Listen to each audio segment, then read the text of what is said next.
Hello everyone.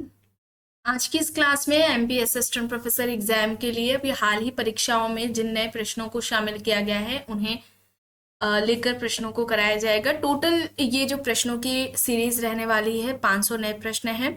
Class शुरू हो, आप सभी इस वीडियो को ज़्यादा से ज़्यादा लोगों के साथ शेयर जरूर कर दीजिए। एक इन्फॉर्मेशन है, समाजशास्त्र से संबंधित सभी परीक्षाओं के लिए यहाँ पर समाजशास्त्र के प्रैक्टिस सेट एंड सोशियोलॉजी के नोट्स पीडीएफ फॉर्मेट में प्रोवाइड कराए जा रहे हैं। इससे जुड़ी हुई जानकारी के लिए यहाँ पर एक व्हाट्सएप नंबर दिया गया है जिस पर आप मैसेज करके जानकारी प्राप्त कर सकते हैं। नंबर है 790-555-3851। बात की जाए समाजशास्त्र के नोट्स की तो आपको ये सारे टॉपिक्स इसमें देखने को मिलेंगे। वन लाइनर में भी नोट्स यहाँ पर हैं एंड ये सभी परीक्षाओं को ध्यान में रखकर तैयार किए गए हैं।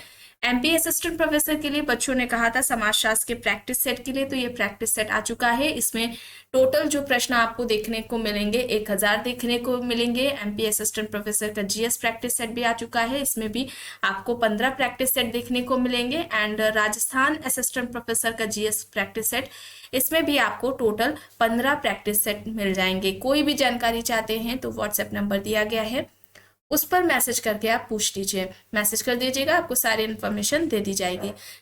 बस कुछ ही देर में क्लास शुरू होने वाली है। आप सभी इस वीडियो को ज्यादा से ज्यादा लोगों के साथ शेयर जरूर कर दीजिए। यहां तक हो गया था, देखिए यहां से शुरू करना है। प्रश्न है, निम्न में से कौन सा कथन सही है? 4 कथन यहाँ पर है। नगरीकरण औद्योगिकीकरण का उत्पाद है। पेशों की विविधता नगरीय जीवन की एक विशेषता है। ग्रामीण नगरीय प्रवचन जनसंख्या की वृद्धि में एक बड़े अंश का योगदान करता जा रहा है।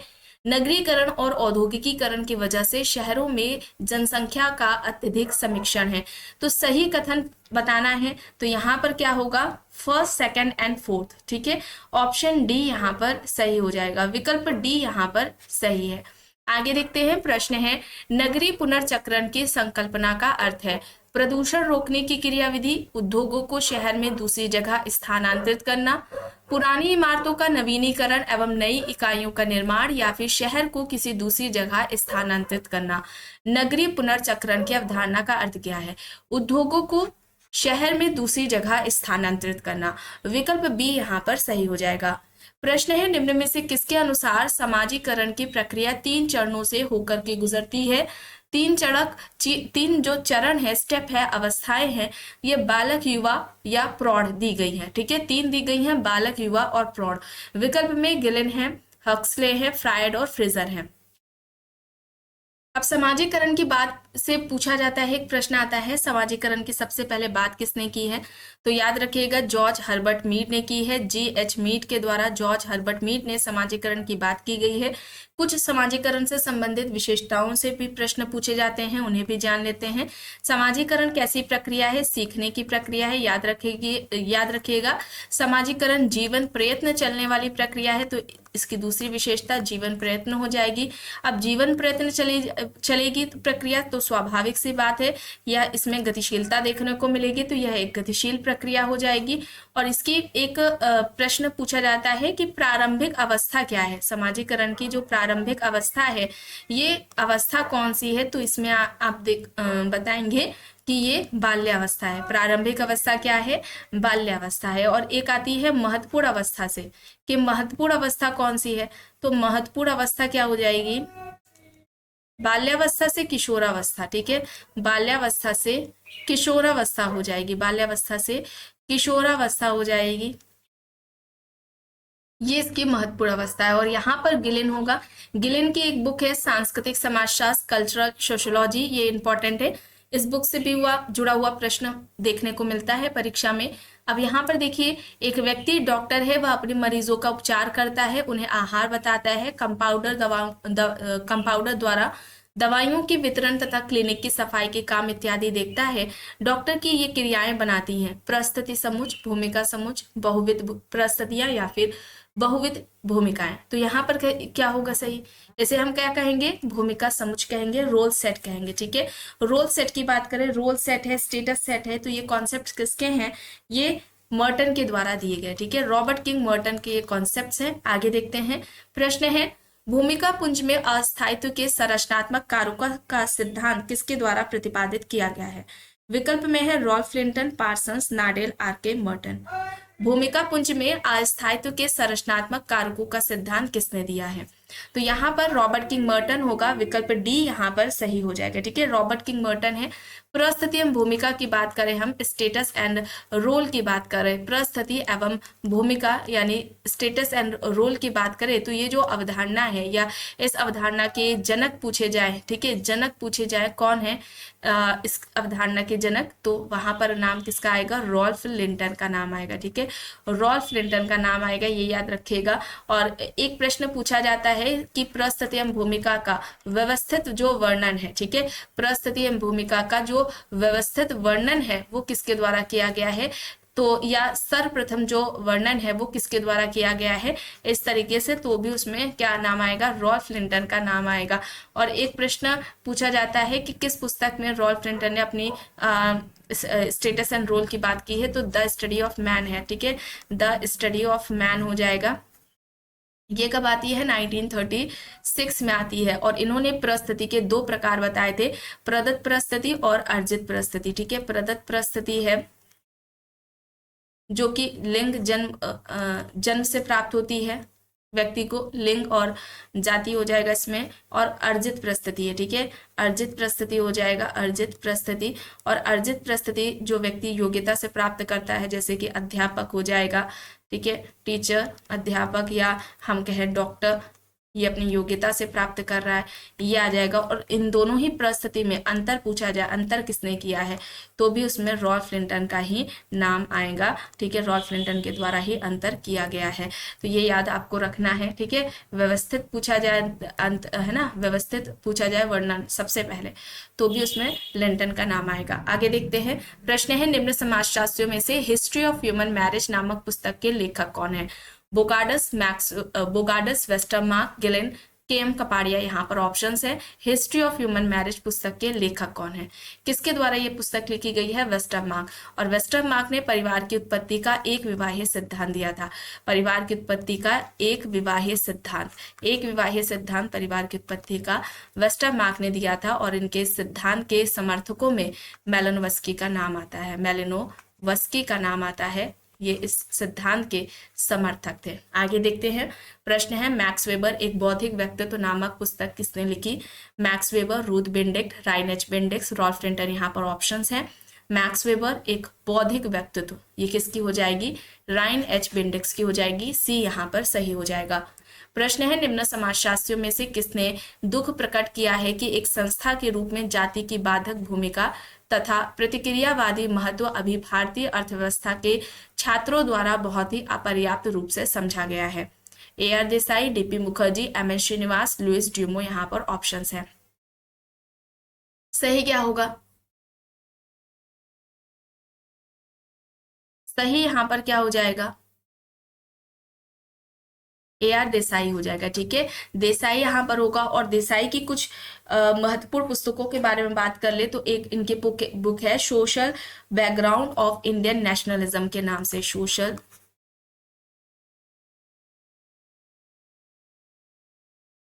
Social background of Indian nationalism, ये 1960 में आती है। ठीक है, 1960 में आती है। एक बुक है इंडियाज पाथ ऑफ डेवलपमेंट के नाम से। ठीक है, इसे भी याद रखिएगा, इंडियाज पाथ ऑफ डेवलपमेंट, ये आती है 1984 में। पीजेंट करके एक पुस्तक है, पीजेंट स्ट्रगल इन इंडिया। अच्छा, ये पुस्तक कब आती है? पीजेंट स्ट्रगल इन इंडिया, ये आती है 1979 में। ठीक है, 1979 में आती है। तो ये कुछ बुक्स हैं, इन्हें आपको याद रखना है। आगे देखते हैं, प्रश्न है निम्न में से किसके मतानुसार भारतीय संविधान में धर्मनिरपेक्ष विचारों का यह निहितार्थ नहीं है कि सार्वजनिक जीवन और प्रमुख भारतीय समुदायों के बीच संबंधों में इसके प्रतिमानों के प्रति वास्तविक अनुरूपता है? यहाँ पर विकल्प में एस.सी. दुबे, एम.एन. श्रीनिवास, योगेंद्र सिंह, अजित के डांडा है। सही यहाँ पर विकल्प हो जाएगा, विकल्प राइट आंसर क्या होगा? ऑप्शन डी, सी होगा, योगेंद्र सिंह। ठीक है, ऑप्शन सी यहाँ पर योगेंद्र सिंह हो जाएगा। प्रश्न है ल्यूडियोमो के अनुसार निम्न में से कौन जातियों के बीच संरचनात्मक दूरी बनाए रखने में सहायक है? भूमि स्थायित्व, आर्थिक परिस्थिति, शुद्धता और प्रदूषण, राजनीतिक सत्ता यहाँ पर है। ड्यूमो के अनुसार जातियों के बीच संरचनात्मक दूरी बनाए रखने में कौन सहायक है, कौन कारक है? शुद्धता और प्रदूषण, सी यहाँ पर होगा। निम्न में से कौन सी मिशेल फूको की रचना नहीं है, बुक नहीं है मिशेल फूको की, ये बताना है। और बुक यहाँ पर बुक्स दी गई हैं, पुस्तकें दी गई हैं, discipline and punish, reading capital, the order of things, madness and civilisation. Reading capital होगा। और रीडिंग कैपिटल किसकी है? तो ये अल्थ्यूजर की हो जाएगी। रीडिंग कैपिटल किसकी? अल्थ्यूजर को की है। अल्थ्यूजर को अति निर्धारणवादी के नाम से जाना जाता है, पूछा जाता है अति निर्धारणवादी कौन है? अल्थ्यूजर है। ठीक है, बी यहाँ होगा। प्रश्न है समाजीकरण के किसके सिद्धांत में यह दर्शाया गया है कि समाजीकरण पारिवारिक संबंधों के माध्यम से नैतिक और वैयक्तिक पहचान प्राप्त करने की एक प्रक्रिया है? पियाजे, फ्रायड, दुर्खिम, मीड यहाँ पर ऑप्शंस हैं।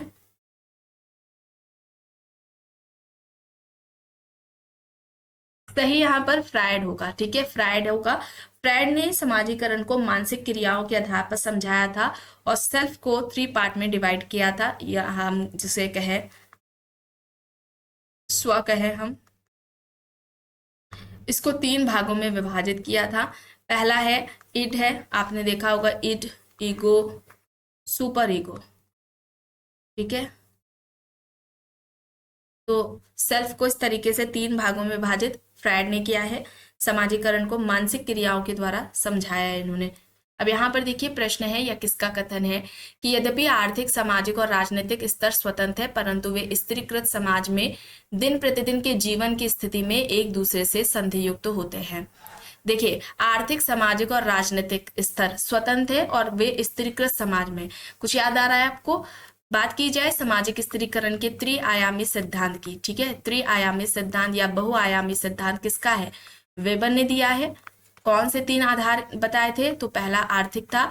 आर्थिक संदर्भ में वे वर्ग की बात करते हैं, सामाजिक संदर्भ में वेबर स्टेटस की बात करते हैं, परिस्थिति की बात करते हैं, और राजनीतिक संदर्भ की अगर हम बात करें तो राजनीतिक संदर्भ में वे दल यानी कि पार्टी की बात करते हैं। कभी कभी ये 3 इस तरीके से पूछा जाता है, क्लास, स्टेटस एंड पार्टी, ये 3 आधार स्त्रीकरण के, या फिर आर्थिक, सामाजिक और राजनीतिक, ये 3 आधार पूछ लिया जाता है। तो दोनों ही याद रखेंगे आप, वेबर के द्वारा पूछा जाता है।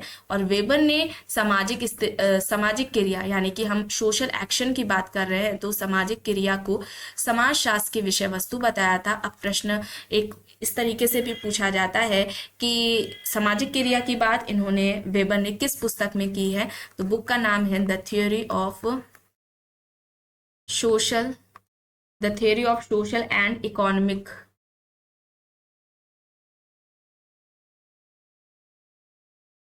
ऑर्गेनाइजेशन के नाम से, और ये बुक आती है 1925 में। अगर हम बात करें सामाजिक क्रिया की, तो इन्होंने सामाजिक क्रिया के 4 प्रकार बताए थे। पहला प्रकार हो जाएगा इनका तार्किक सामाजिक क्रिया। ठीक है, तार्किक सामाजिक क्रिया है। दूसरा प्रकार इनका हो जाएगा मूल्यांकनात्मक। दूसरा क्या है? दूसरा हो जाएगा मूल्यांकनात्मक,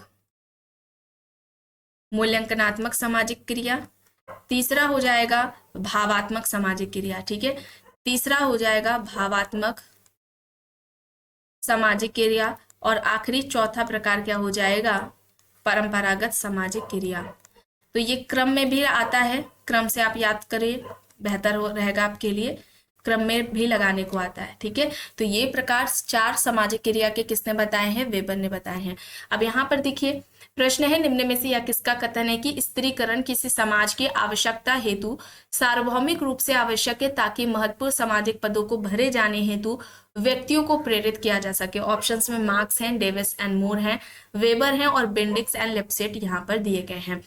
यहाँ पर सही होगा Kingsley Davis and Wilbert Moore. Kingsley Davis and Wilbert Moore ने सामाजिक स्त्रीकरण का प्रकार्यात्मक सिद्धांत दिया था। सामाजिक स्त्रीकरण का प्रकार्यात्मक सिद्धांत पूछा जाता है किसका है, तो किंग्सले डेविस एंड विल्बर्ट मूर के द्वारा दिया गया है। किस लेख में दिया गया है, तो सम प्रिंसिपल्स ऑफ स्ट्रैटिफिकेशन है, इसमें दिया है। ये एक इनका लेख है, इसमें दिया है। और इनके इस सिद्धांत की आलोचना किसने की है, ठीक है, आलोचना किसने की है, ये एक प्रश्न आता है। तो आलोचना ट्यूमेन के द्वारा की गई है, ये भी आपको याद रखना है। आगे देखते हैं। प्रश्न है निम्न में से यह किसकी परिभाषा है कि समुदाय सामाजिक जीवन जीने का एक स्थान है जिसमें कुछ सीमा तक सुसंगति पाई जाती है। विकल्प में मैकेवर एंड पेज है, किम्बॉल एंड ऑकबर्न है, हेनरी जोहान है और किंग्सले डेविस है। सही क्या होगा, कौन सा विकल्प यहाँ पर सही हो जाएगा? यहाँ पर सही होगा मैकेवर एंड पेज, ठीक है, मैकेवर एंड पेज होगा। ऑप्शन ए यहाँ पर राइट आंसर हो जाएगा। मैकेवर एंड पेज ने समुदाय के 2 आधार बताए थे। समुदाय के आधार मैकेवर ने 2 बताए हैं। एक तो इन्होंने स्थानीयता बताया है, ठीक है, एक आधार इन्होंने स्थानीयता बताया है और दूसरा सामुदायिक भावना बताया है। याद है रखिएगा, इंपॉर्टेंट है, ठीक है। ये 2 आधार किसने बताए हैं, मैकेवर ने बताए हैं। आगे देखते हैं। भारत में विविधता के स्रोतों में क्या क्या सम्मिलित है? नृजातीयता, जातीय, धर्म और भाषाएं यहाँ पर ऑप्शंस है। यहाँ पर ये चारों आ जाएंगे। ऑप्शन डी यहाँ पर सही हो जाएगा, ठीक है, विकल्प डी यहाँ पर राइट आंसर है।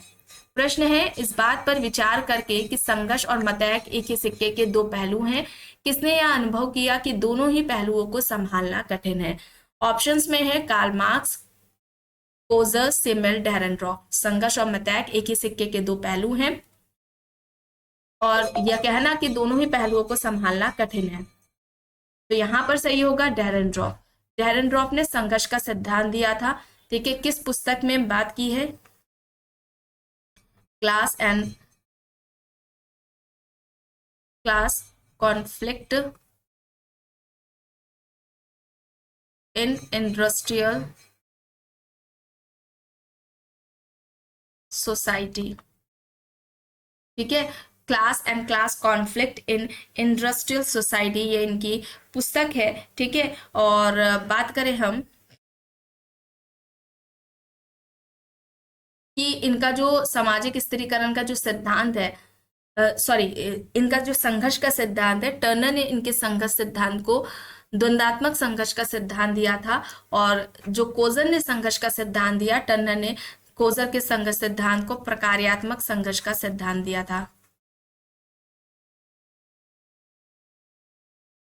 और कार्ल मार्क्स का हम जानते हैं वर्ग संघर्ष है, ठीक है। कोजर सिमेल से प्रभावित थे, ठीक है, ये याद रखिएगा।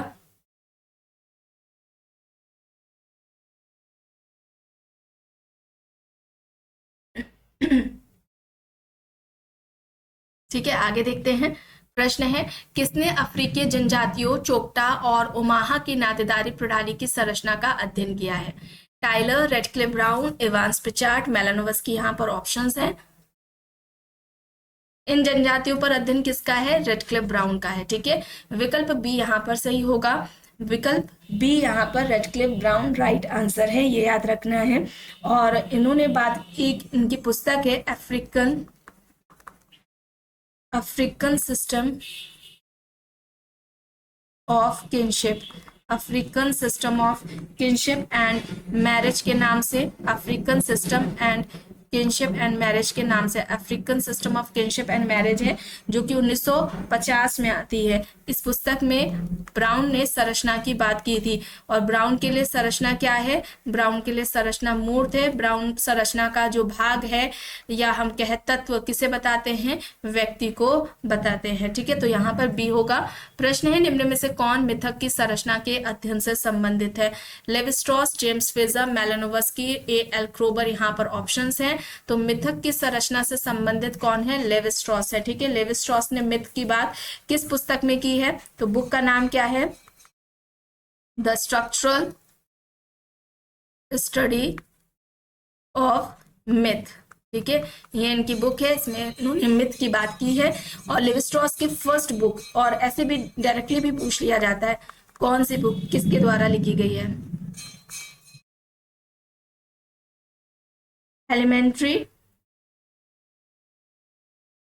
Elementary structure of kinship. ठीक है, ये इनकी पहली बुक है, ये भी याद रखिएगा, लेवी स्ट्रॉस की ये पहली बुक है।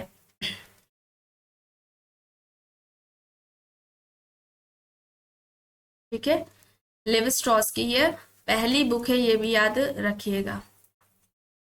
आगे देखते हैं, और यहाँ पर संरचनावाद याद रखिएगा, संरचनावाद की बात किसने की है, लेवी स्ट्रॉस ने की है। ठीक है, अब यहाँ पर देखिए, निम्न में से किसने कल्पित किया कि कोई भी समाज अपनी संरचना और प्रकार दोनों ही दृष्टियों से अलग अलग होने वाली उप प्रणालियों की ऐसी श्रृंखला से बना होता है जिसका समूचे समाज के लिए महत्व होता है। Merton, Parsons, Durkheim, Anthony Giddens यहाँ पर ऑप्शंस दिए गए हैं। सही यहाँ पर क्या हो जाएगा, सही यहाँ पर पार्सन्स हो जाएगा। द सोशल सिस्टम इनकी पार्सन्स की बुक है, 1951 में आती है। रीडिंग कैपिटल किसकी है, Karl Marx, Wallerstein, Louis Althusser, Anthony Giddens. Reading capital किसकी हो जाएगी, रीडिंग कैपिटल अल्थ्यूजर की हो जाएगी, सी यहाँ पर हो जाएगा। प्रश्न है, निम्न में से किसका कहना है कि संस्कृति सभ्यता का वाहक है। गिलिन है, ग्रीन है, मैकेवर और जिन्सबर्ग है। संस्कृति को सभ्यता का वाहक किसने कहा, तो यहाँ पर मैकेवर हो जाएगा, सी यहाँ पर सही होगा। प्रश्न है, परिवार शब्द की उत्पत्ति किससे हुई है, तो रोमन शब्द के फैमुलस से हुई है परिवार की उत्पत्ति, सी यहाँ पर सही हो जाएगा। मुस्लिम विवाह विच्छेद अधिनियम कब आया था, मुस्लिम विवाह विच्छेद अधिनियम 1939 में आया था, तो यहाँ पर ऑप्शन ए हो जाएगा सही। किसने कृषक समाज का वर्गीकरण संक्रमणशील कृषक समाज और स्थायी कृषक समाज में किया।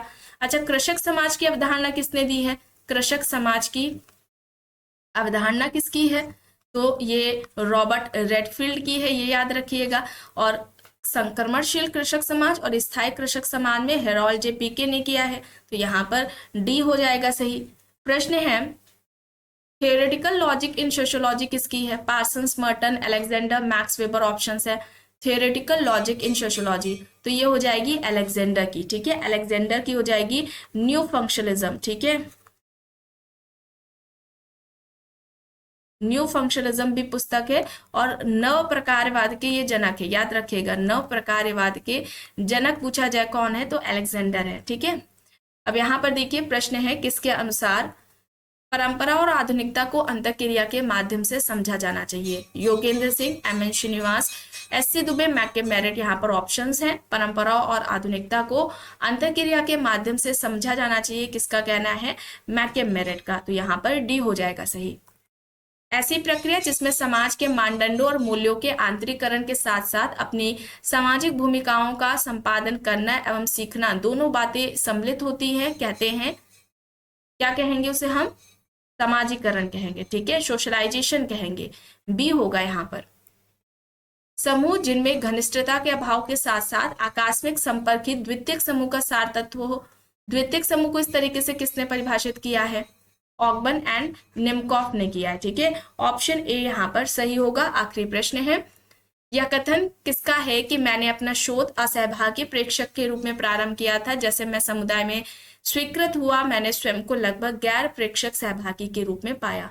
ये यहाँ पर विलियम एफ वाइट का होगा, ये आपने हर परीक्षाओं में प्रश्न देखा होगा। तो आज की इस क्लास में बस इतना ही। आई होप ये आपको पसंद आई होगी। अगर पसंद आई है तो प्लीज लाइक करिएगा, कमेंट करके जरूर बताइएगा।